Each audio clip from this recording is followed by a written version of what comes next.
You there. Where do you think you're going? Bright, sunshiny day. It's gonna be a bright, sunshiny day. Look all around, nothing but blue skies. Look straight ahead, nothing but blue skies.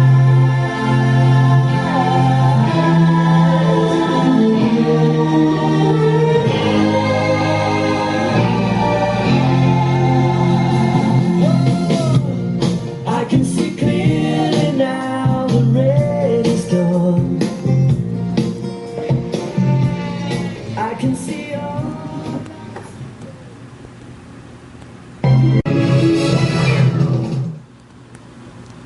Two friends. One was a soldier. We're the lords of the earth. One was a worker. Handling dirt is not my idea of a rewarding career. You gotta switch places with me. Now they're trading jobs. Nobody told me digging was so much fun. Switching lives. I am proud to send you into battle. I'm sorry, into battle? And getting into the swing of things. Antz. You the ant. Rated PG.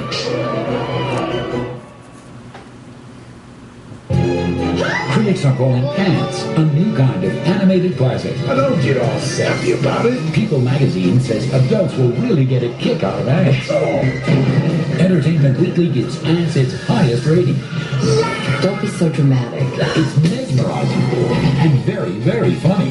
Siskel and Ebert give it 2 thumbs up. You the ant. Antz.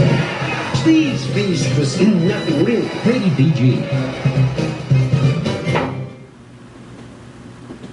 The ant world and our world Get me out of here! are about to collide in a big way. Hi. Antz. Rated PG. Who the heck is that? Hi, wanna dance? Absolutely. When an ant named Z fell for a princess, You're a princess. arrest him. Hey, wait a minute. He never realized Let go of me! what a royal pain love could be. Don't you realize that I'm out of your league? The trick is not to panic. I've been kidnapped by the village Indian. Are you out of your puny little mind? Look out! Please help me! Antz. Rated PG.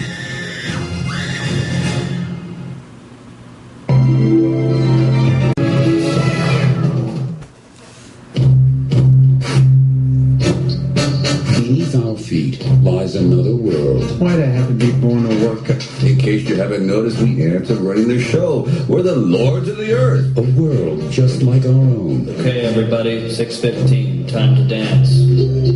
Don't you want your 8-bit beer? Call me crazy, but I have a thing about drinking from the caboose of another creature. Suit yourself. Z was just another face in the crowd until the day she came into his life. Hi, wanna dance? Absolutely. What on earth are you doing? You know, why does everybody have to dance the same way? You know, that's completely boring. It's no fun. Princess Ball, the guards are coming! You're a princess. When can I see you again? Never. Bye. No, wait. Stop. You gotta switch places with me. This is the only way I can see Princess Bala. Oh, boy. Princess Bala! Princess Bala! Hey, it's me! We received word that the termite enemy has mobilized. This guy's crazy. I am proud to send you into battle. I'm sorry, into battle? Now, destiny will make him a hero. One soldier did make it back. You're the guy from the bar. Worker danced with my fiancée. Arrest him. Hey, wait a minute. Go of me! And it will take him on an adventure beyond his wildest dreams. So he kills himself 100 termites. Then bada bing, bada bit, bags himself the princess. I can't believe you tried to pass yourself off as a soldier. The trick is not to panic. And he's about to discover that the challenges of the outside world are the least of his problems. I've been kidnapped by the village Indian. I know almost exactly what I'm doing. We will spare no effort to bring her back. Look out! One ant See, help me! will rise above it all. to prove that he's one in a million. DreamWorks Pictures and PBI present It looks like this is it. Just when I was starting to like you. Antz.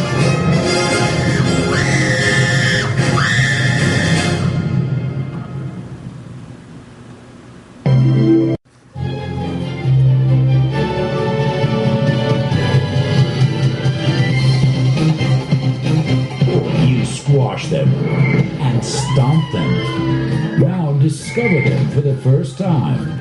2 aphid beers. Call me crazy, but I have a thing about drinking from the caboose of another creature. DreamWorks Feature Animation and Pacific Data Images put their imaginations into overdrive to bring the unique world of ants to life. I was not going to be a worker. We tried to imagine the world from the ants' perspective. We always said it's not about how small the ants are, it's about how big their world is.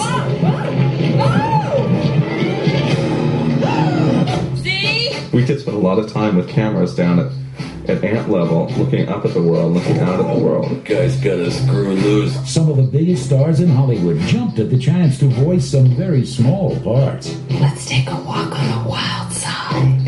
It's the ultimate character acting. And all of these things are just metaphors for the things that we struggle with, where we feel like we're stuck in the gum on the bottom of someone's shoe. Oh, brother. Suddenly I've lost my appetite.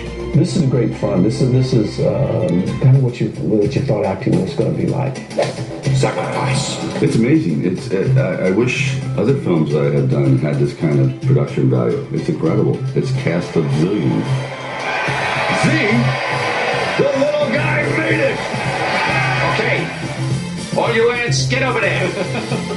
And all you ants, get over there. Youch. What on earth are you doing? There's nothing that will get an actor quicker than a good script, because they're not easy to find. Would you prefer to be carting around dirt all day? Oh, Mother, don't be so dramatic. The story of Antz centers around Z, a common worker who longs to be his own ant. It's this whole gung-ho superorganism thing that I can't get. Our ant is played by Woody Allen. When you combine his neuroses with the concept, the sky's the limit. My father was basically a drone, like I've said, and the guy flew away when I was just a larva. He falls in love with an ant princess, and his quest to get her love actually throws him into a series of adventures. You have to help me. If I can't see her again, my life is just not worth living. Oh, boy.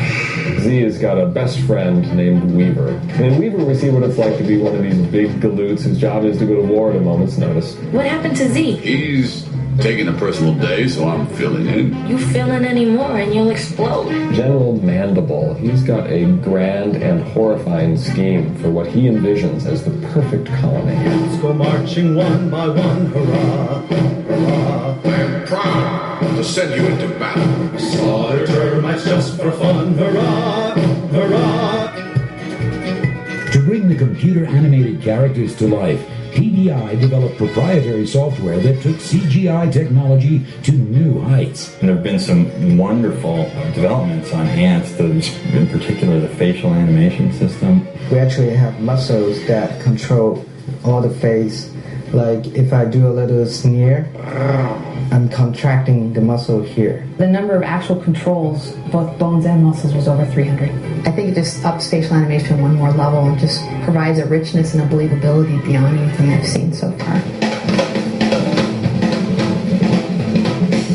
Obviously, when you have a colony of ants, you expect to see hundreds, thousands, millions of ants. We've basically taken 4 or 5 different techniques and been able to develop a system and an architecture for crowd systems that is probably the most sophisticated.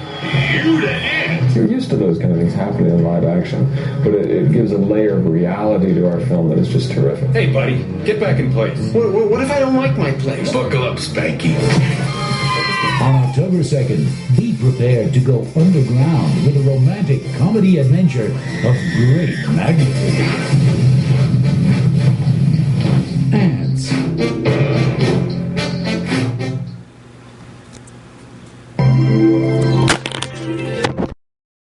It's beautiful. Let's take a look at character design for Antz. course, the first question we asked ourselves is, what do ants look like in our movie? Pretty quickly we said we do want them to be six-limbed, but this first drawing you can see actually has 4 arms instead of 4 legs, which is what we eventually settled on. The next drawing shows another version of the 4-armed character, but, do they wear clothes? And here we're exploring whether the ants actually wear anything. Another illustration by the same artist with even more elaborate clothing, and again a very, very angular sort of stark presentation on a character. We looked at countless electron microscope pictures of real insects and tried to incorporate some of that, but you quickly learn that real insects are terrifying. This next image, this lineup of workers and soldiers, Z and Bala, this really shows how strongly we let ourselves be influenced at one point by the real world of insects, and how quickly we realized that if you wanted to be passionate about these characters, we couldn't stick to the real world. It was just too horrifying down under in that size. Very fascinating designs, perhaps hard to connect with ultimately. The next drawing shows perhaps the other extreme. Yeah, this is almost like Jiminy Cricket in a way. It had very soft, rounded shapes, a much simpler design. Not six-limbed, but very human, and of course, obviously we thought maybe that was too extreme in another direction, so we pulled a little bit away from that as well. Next one, a very ant-like approach. And then the following one shows with these guys wearing gloves and with these very funny ideas with the antenna and light bulbs. I mean, we really started playing with appeal, and frankly, this was some of the first things that for Z and the look of the generic ants we started to get pretty excited about. It really is all about that ability to look at these characters' faces and understand there's something interesting, perhaps complex, going on in their head. I want to see them thinking. Of course, we weren't afraid of going a little crazy. Here he is, Z, in all of his glory. Just imagine what our film could have been. It came down to really kind of a battle of shape, and so a lot of the next Z designs we're going to look at are just extremes of shape, from triangular faces and big bottomed characters to creatures that are heart-shaped in head and limb. But this little guy with a striped gaster, of course, ants don't have bottoms, they have gasters. There's our entomology lesson for the day. This little guy is starting to... I think you see how related he is to where we ended up in the film. 4 Hands was so busy and necessitated so much animation that we thought it would actually get in the way of the acting. Well, we found that by having the character have 4 legs but walk so that the legs on one side of the body moved together, really kept us away from that 4-legged animal, horse-like walk. This lovely little beseeching-looking character tugging on his fingers here, we're starting to see what makes great character design successful. It's half about the design, but the other half is just appeal. Does the character look like they're thinking? Does it look like somebody who's got a story to tell? And we, I don't know, who did we think this guy was going to be? We really asked our character designers, and especially Raman Hoy, who kind of headed up that effort, to do hundreds, if not thousands, of drawings exploring what ants could look like. And we got some really wonderful designs. This is one of my favorite designs that, we all knew we'd never use in the film, but... The gecko-headed guy, I don't know. I've got it up on my wall, in fact. And there we have him. What? There is Z. It looks like he just had a really bad marine haircut, and he's been sleepless for 4 days. Could have been a very different movie. We certainly took a look at all these different directions. Another Simple Z. Simple Z, 2 arms, 2 legs. Now we're starting to see some of the directions we settled on. How complicated to make the bodies, how complicated to make the faces, how insect-like to make the details. And this lovely close-up of this rather sleepy-looking gentleman was the first time we started to get excited about finding Z. And we played with lots of subtle variations on that face, turned it into one of the first characters created on the computer, who then became one of our generic characters when we moved on to the final Z design, which we see here. Trying to find some age and maturity, some lines in the face. We did find that when we took this particular head into the sculpture that we had to reduce a lot of the lines because, of course, once they're actually there in 3 dimensions, they show up all the more. But this was definitely the final drawing, which allowed us to head into sculpture. And then we start exploring it. What happens under extreme conditions like this gale force wind? or as he goes through moments of the film of solitude and loneliness or confusion. And so we actually churned out, particularly the amazing Raman Hoy, churned out, I think, quite literally hundreds, if not thousands of drawings. Even after we had done all the work of settling on a design, it was time to explore that design to its fullest. Bala had the same kind of challenges coming up with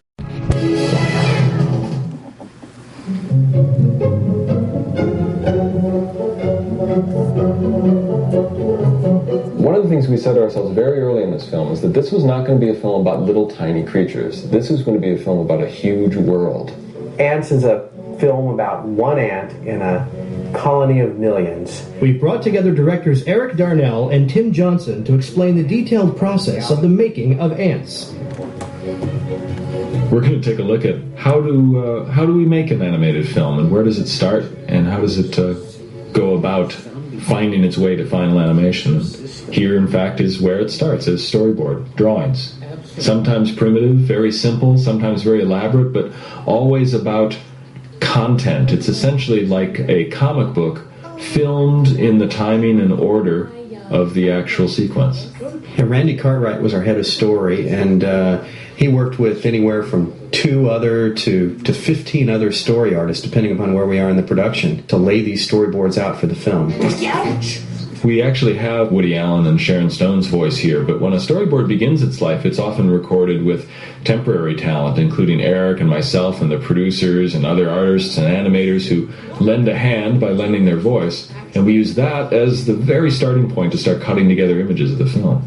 And as you'll see as we go through the process here, a great deal of the look of the final images are derived from the layout and the design and composition and the storyboards. And the more of that we can come up with at this phase, of course, the more effective we can be down the line when production costs really crank up. You can even see a lot of the acting is starting to happen in the drawings on screen. Yeah, it almost has to, in fact, so we're sure we're heading in the right direction.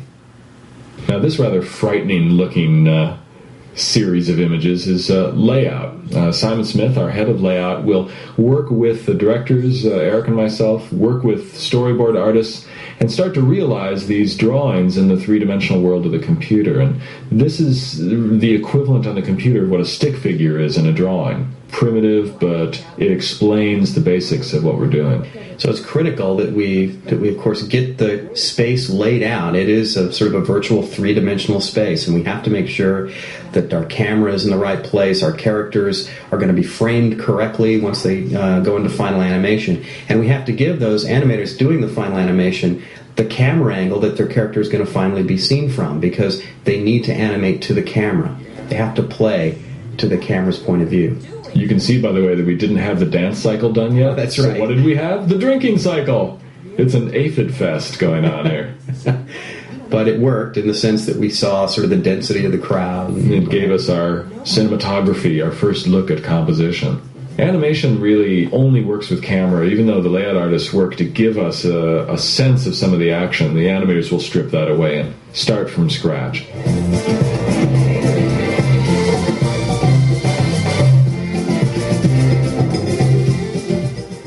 And here we go into the first look at unlit animation for the film. This is like a quick rendered version, or the images are calculated very quickly on the computer with all the detail and deformation and animation in the model, but without all of the lighting that adds a whole another level of complexity to the generation of the images. You can see the dancers in back of Z and Bala are at low resolution, simply because we don't need the information and we don't ask the computer to deal with the extra information at this point. Rex Grignon and Raman Hoy were the supervising animators on Antz and just did an incredible job managing, if you will, these characters and making sure that we sort of maintained integrity in the way that Z performs. We have 24 animators working on the film, and all of those animators will animate all the different characters in the movie. And that was only at the end. I think we started with 15, 16 and grew to that level of 24 by the end of the production. So part of what Rex and Rama did, besides, of course, doing animation and sort of setting the standard for the animation in the film, was to make sure that we maintained this level of continuity with the characters as we passed a shot from one animator to another, or gave different animators shots with the same character in it. We worked with the choreographer, by the way, on the dance, and then story artists as well as animators refined that choreography. But it sure comes alive with lighting, and I think this transition shows that. Lighting in the computer doesn't mean simply shining a light on a surface. It also means how the surface reacts to light. Does it look like stone or dirt or skin? All of these things called textures are painted, and then they're wrapped kind of like rubber wallpaper around the surfaces of the characters to create the complex patterns of light and shadow that appear on the characters. Great lighting supervisors. A team of about 30 people were headed up by Janet Rentel, Gene Cunningham, Paul Wang, and Craig Ring. The four of them working with this talented group of people of every background, from very technical to very artistic. Painters and programmers all help cooperate to produce the beautifully lit images of the film. And again, it's often the little things that are done in lighting, as with every other specialty, that really make these images sing. The highlights in the eyes of the characters, the way that the sheen on their bodies is just so. We did a little special effects work in this as well, with making the lighting look a little like through cheesecloth, through a little Vaseline on the lens, a little glowiness to things. All of those special effects add to the filmic lighting to create a little magic moment for Z and Bala.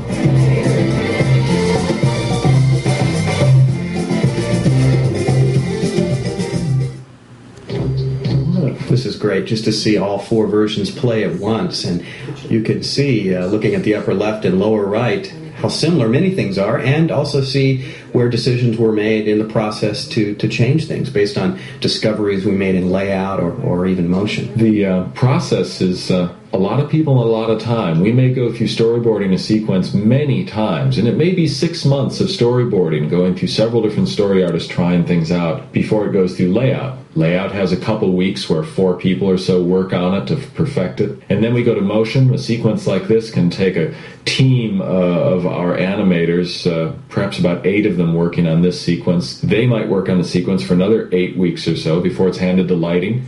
And they, again, may work with a team of about 8 people or so, taking another 8 weeks to complete it. Any given scene of the 36 scenes in our movie may actually take upwards of almost a year to actually go through the entire pathway of production. So you can imagine how many shots are actually in production at one time. It's quite a job to manage all of that and make sure that everybody gets the feedback they need to keep moving forward. It's true, we sing the praises of all of our artists, but the production management, actually guiding this stuff through production, is terrific. Aaron Warder, Brad Lewis, Patty Witten were the heads of that whole production management as the producers of the film, and they really created a team that could efficiently generate all of this creative output.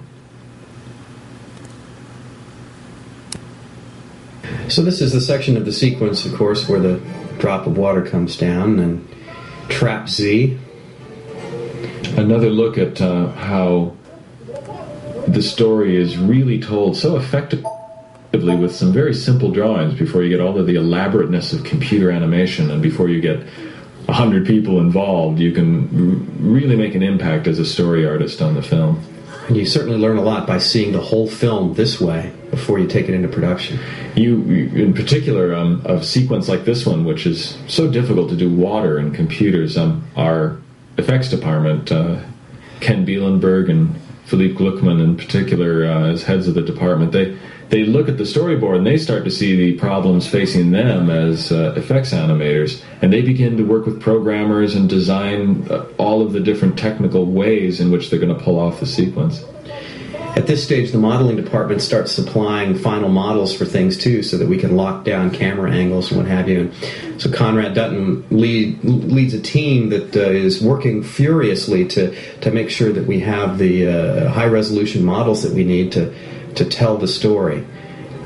you can see a lot of the very early work of the effects department. And I think I mentioned actually in the commentary during the film how we altered the height of that water drop. You can see the pre-altered height and how really very short distance they fall. There's the water drops that have been added. The effects department's work. Effects worked on this. The geodesic dome. Yes. It looks like he's trying to escape from Epcot Center, which, if you've been there, maybe you've experienced too. He's trapped in Buckminster Fullerene. Great interaction between Bala and the stuff the effects guys did with that sphere. And there we have, again, the long drop this time. Compare that to what we saw in the layout, and you'll see how dramatically stronger that feeling is when we increase the height. I think we ended up losing a lot of the water drops on the characters when we took them into lighting because it was just distracting. Yeah. So you